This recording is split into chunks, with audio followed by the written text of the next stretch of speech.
I've completed the polishing of the frets, and I had a few extra sharp edges that I had to go to with the file. And I'm also noticing a couple of things, that the binding on the edge of this is very, very, very sharp. It's very squared off, and it feels sharp on the edges of your thumb. Not so much on the fingers, but up here. Small neck, I can get my hands around this one. The other thing I'm noticing is that the edges of it is it looks like it was built by a 5-year-old. Both the body and the neck. There's gouges. It's very poorly routed. There's all kinds of rough edges. There's gouges in the bottom of the heel, here and there, and I don't know. I'm trying to see how they got the truss rod in there, because this looks like a one-piece neck, like it's not another piece of maple on top of it. It's very difficult to see if it's been put together by two pieces, because it looks like it was just routed out as one piece. Very peculiar. So what I'm going to try to do is just scuff off the edge of this white binding, tiny little bit, just to maybe kind of make it less sharp.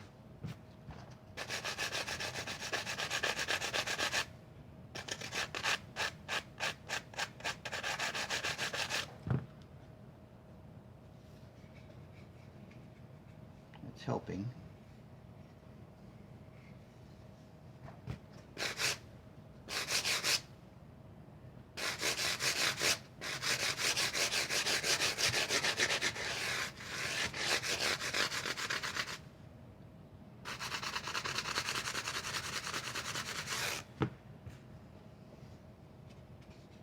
Alright, that feels a little bit better.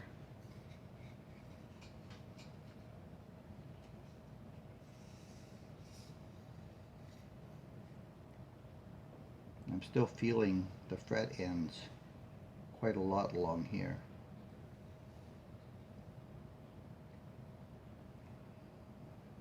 I'm probably going to have to go back over them again.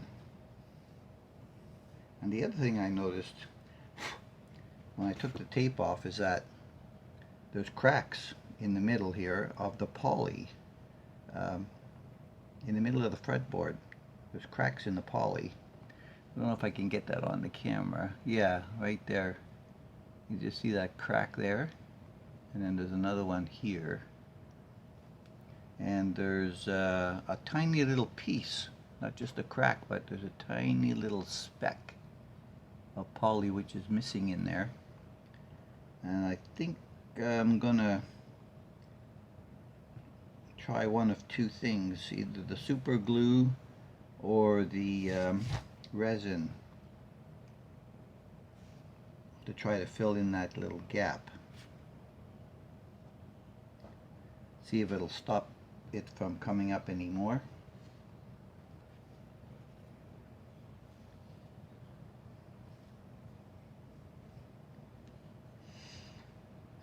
And then there'll be the thing with trying to figure out how to adjust the height of the nut in this cut slot, because right now it's too high. It sits way too high in the slot. I mean, the strings over the first fret are tremendously high here.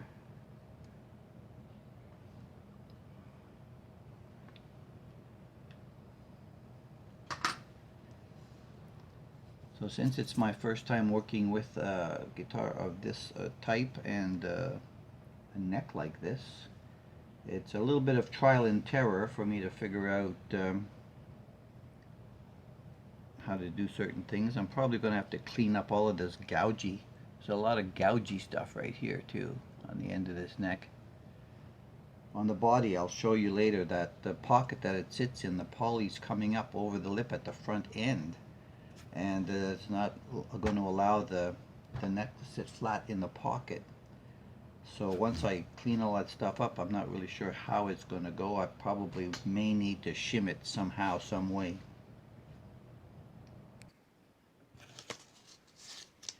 Just using a little bit of 320 sandpaper to try to clean off this edge.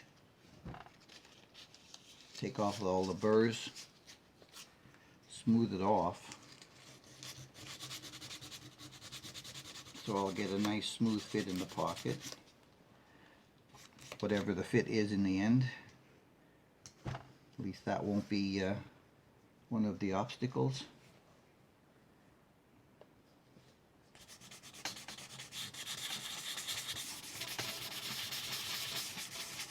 Stuff around the holes as well. And I might as well just try to give this whole back end a touch up here.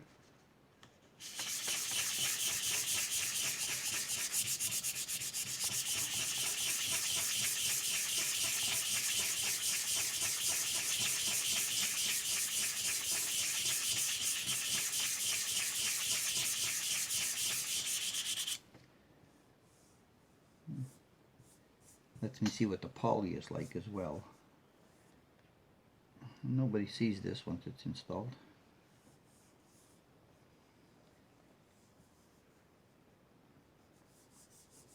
Alright, well that's smoothed off. Whew.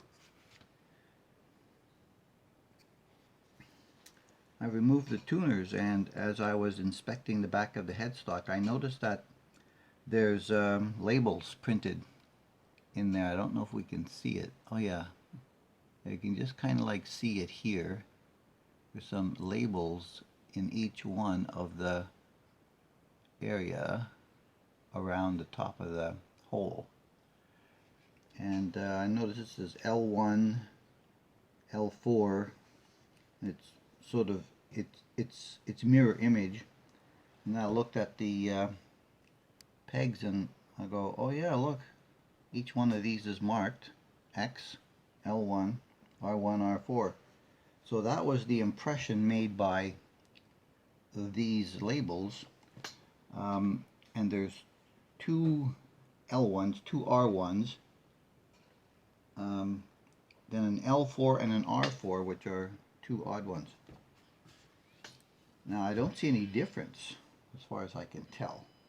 I don't know if they're staggered differently or what, but I don't really see any difference in height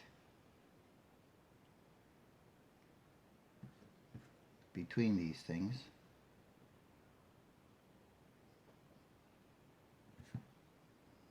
I didn't think they were staggered when they were on there. I couldn't see that there was any height differences. There's really not. So why they're all labeled differently, I'm not really sure. There's that common specific lack of contact, lack of torque. It's you can feel it a little bit loosey-goosey in the worm gear. I feel sort of a knot there. So yeah, we're gonna put a set of Wilkinson 3x3 easy lock machine heads on that. They have a nice gear ratio. Alright, I've gotten that as smooth as most of my stuff is. The rollover is a little bit better. Oh, just felt a sharp one here somewhere. There's always one that stands out even after you've done so much work on it. There's still one. Always remaining.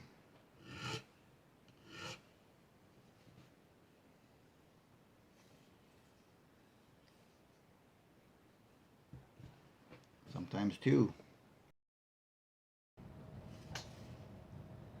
I am going to move to bench number 2 with body sitting, and I'm going to see if I can get a tiny little bit of resin in that gap and harden it with the light and see what I can do about that. I was able to successfully fill in that little gap on the fretboard with the resin and harden it up. And now while I'm back here, I'm noticing that the holes in the back here seem to be a little bit over drilled. And so what I'm going to do is I'm going to take a dowel, and I'm not going to fill in the hole completely, but this one's drilled fairly deep, and then the next one is drilled a little bit shallower. So what I'm going to do is I'm going to cut some dowel, but not the full depth, just to glue it in the bottom so that the screw goes in and has some bite down in the bottom, and that way the guide still works. So that one will go there.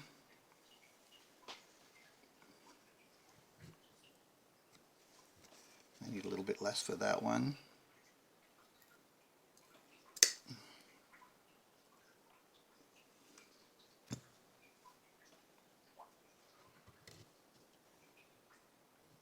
This one's really shallow.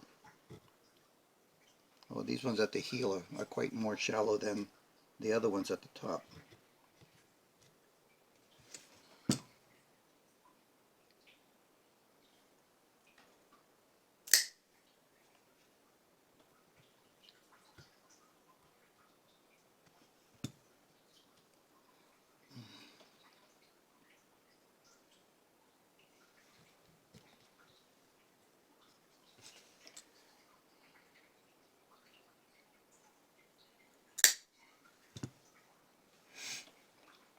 So I'm just going to take a little glue, run it down inside of there, and stick them down in.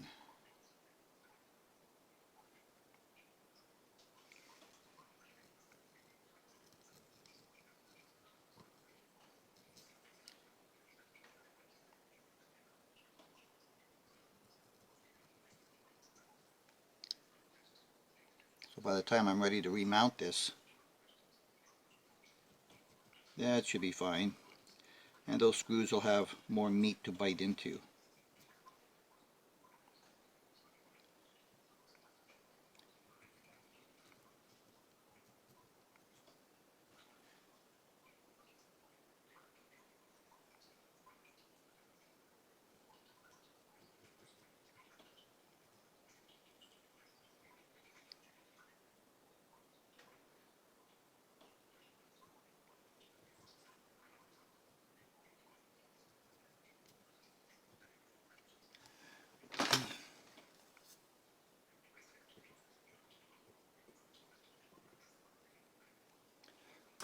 I guess I shouldn't have put that one in the hole.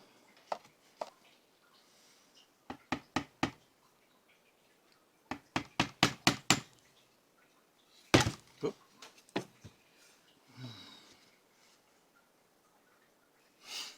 Now while that wood glue kind of dries down in those holes, I was thinking about this part. I'm thinking maybe belt sander, but ooh, that would be so dangerous.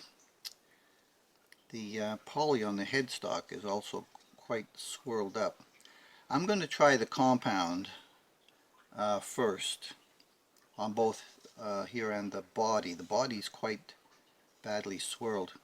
I'm going to try the roughest compounds first, but I may need to end up doing something like a wet 2500 sanding on the reds and the whites and the stuff to maybe try to get some of that down and to make it look a little more decent.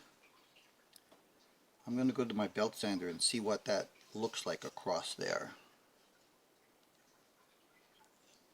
I have surmised that the belt sander is a little too dangerous, and I'm going all the way back to 2015 when I made this tool to work on the first Telecaster to open up the pocket to make the necks fit in properly, because it's flat and this wood won't take any more meat off the edge of the fretboard. and we'll hopefully try to get some flatness out of it.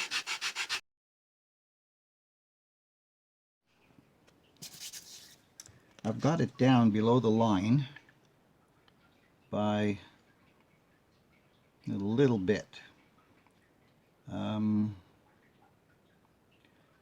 not sure that it's actually even on both sides. I think it's lower on the bass side than the treble side. It's got a nice flat fit to it at the moment. I think I'm going to try to level it out a little bit more, because I can see the line over here is a little bit closer to the top of the fretboard than on the bass side. But it's got a nice square fit on both edges.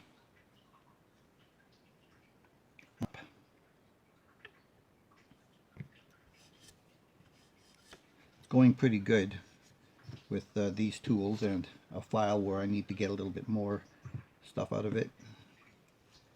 So there's like a 180, and what else have I got here? Oh, I think there's a 100 on this one and a 180 on that one. So rough and smoothing it off. So I'm just going to try to get the line down a little bit more to match the other side on the treble side. I noticed that there were some burrs on the bottom of this nut as well. I'm just going to run that on my sandpaper over there that I use for my other nuts to smooth that off on the bottom, because it was also causing it to not sit really flat.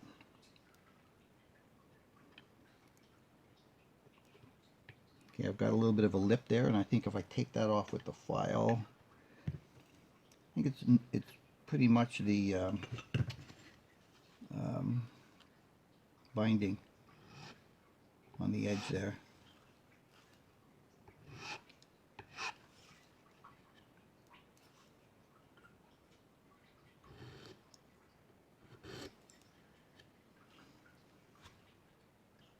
That side looks okay.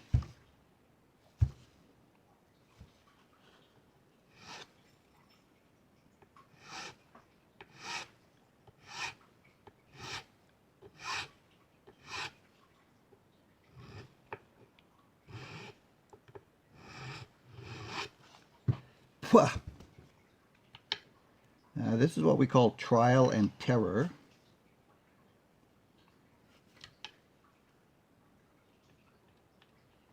Because this is the trial part, and then once you get everything mounted and you put the strings on, and then you become terrified because something didn't work properly. I've got a tiny little gap there now between the nut and the fretboard, which I don't like. And that's because of a tiny little lip down there that I have to take out. I had to transition over to the smaller diamond file just to get the trim that I needed, and now it sits beautifully. The line is below the wood. I still have a tiny little something over here. Kind of makes it pump up a little bit. Maybe I can try this file just to see if I can get that little edge off down there. Try to sharpen that corner. It's kind of rounded.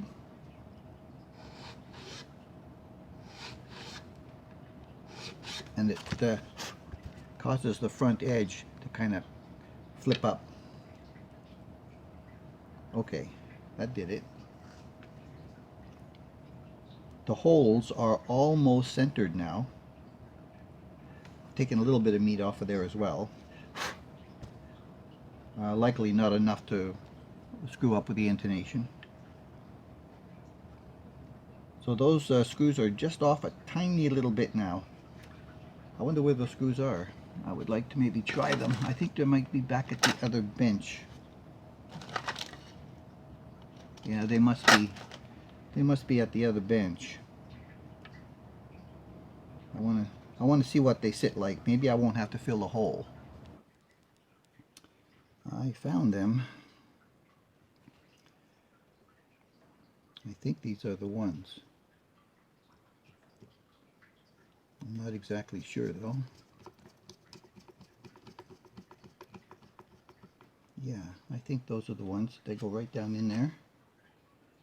Oh, I'm not going to have to fill the holes. The heads are small enough that they go down much deeper in the cavity of the nut.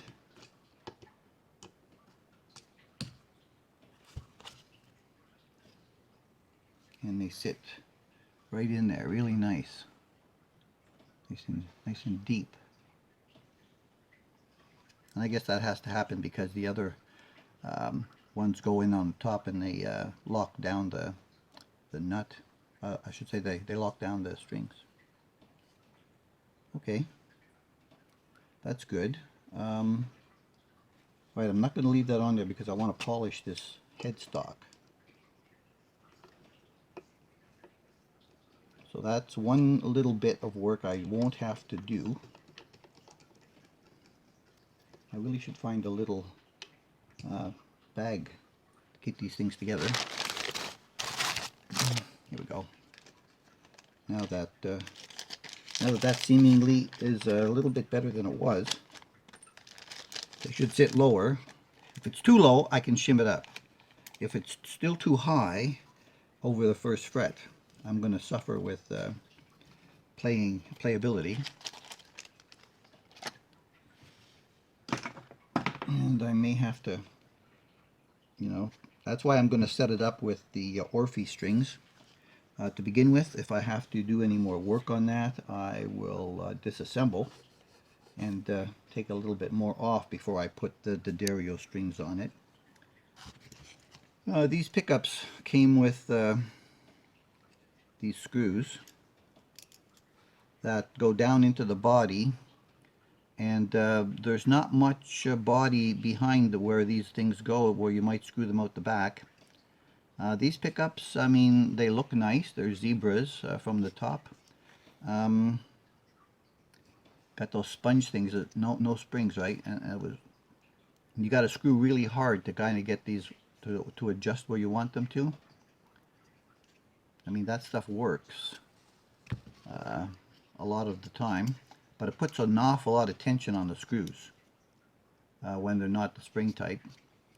So what I've decided to do is I am going to convert the top to have chrome trim rings to mount my pickups on, as opposed to screwing it into the body.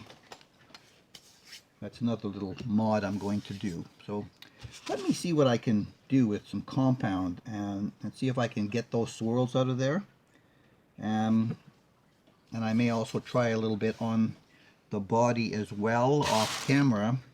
You've seen me do this before, and I'll make a decision if I can get it with some of my compound. I have two different types of compound. I'm not sure if one is more aggressive than the other one, but I'm going to get the buffing pad out and give that a shot, and if it works, I'll wax it up, and if it doesn't, I may need to think about trying a little bit of wet sanding.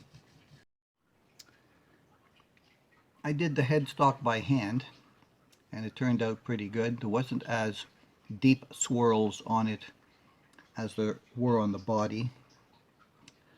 So I did a couple of passes with the compound and then some wax, and now I'm going to go and put the tuners on at the other bench where they are. The body, I've gotten it down 4 passes with the compound, and it's better. But now I have to go over it with the wax, and it'll probably look a little bit better. And we'll go with that. I haven't decided yet how I'm going to wire up the pickups, so I'm still pondering that while I'm working on the physicality of the whole situation.